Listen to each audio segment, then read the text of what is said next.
මල්ලි මේ ලැප් එක තියෙනවද මං ඉක්මන් එකේ දැක්කේ ඔයාලා මිස් ඕක අපි ගාව තියෙනවා. හැබැයි මේ අලුත් ස්ටොක් එකක් ඇවිල්ලා තියෙන්නේ අපි ගාව ඒකට වඩා රුපියල් 10000ක් විතර වැඩි. 10000ක්ම වැඩිද? කරන්න දෙයක් නැහැ. ඉතින් ඕක දෙන්නකෝ. ඒක විතර නෙමෙයි මිස් මට කියන්න බැරි වුණා. මේ ලැප් එකේ මේ කලින් ඇවිල්ලා තිබ්බේ මේ බාල කාඩ්බෝඩ් එකක්. මේක ඔරිජිනල් කාඩ්බෝඩ් එකක් තියෙන්නේ. ඒකටත් රුපියල් 500ක් විතර ඇඩ් වෙනවා. කාඩ්බෝඩ් එකකට charge කරනවද? කමක් නැහැ මේක ඔරිජිනල් කාඩ්බෝඩ් එකක් නේ. එහෙනම් ඕක දෙන්නකෝ. Women.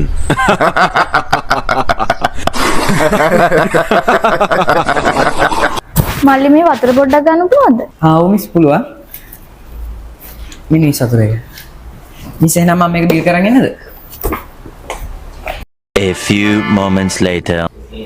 හරි මිස් මම බිල් එක දැම්මා. ඔක්කොම ගානේ 155549.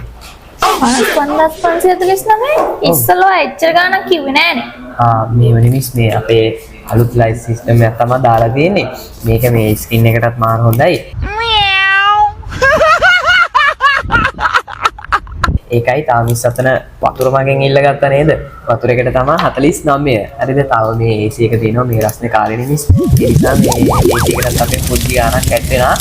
ඒ ඔක්කොම එකතු කරලා තමයි ඔය ගාණ මම දැම්මේ. අයියෝ මිස් නැගිටින්නකෝ. මිස් ඇත්තටම කියන්නකෝ මල්ලි දැන්වත් ලැප් එකේ ගාණ කීයද කියලා? දැන් නම් මිස් 155600යි. එහෙම කොහොමද උනේ? දැන් මිස් මේ ඉස්ස වතුර ටිකටත් ඇඩ් වුණා. සිත රිදුනා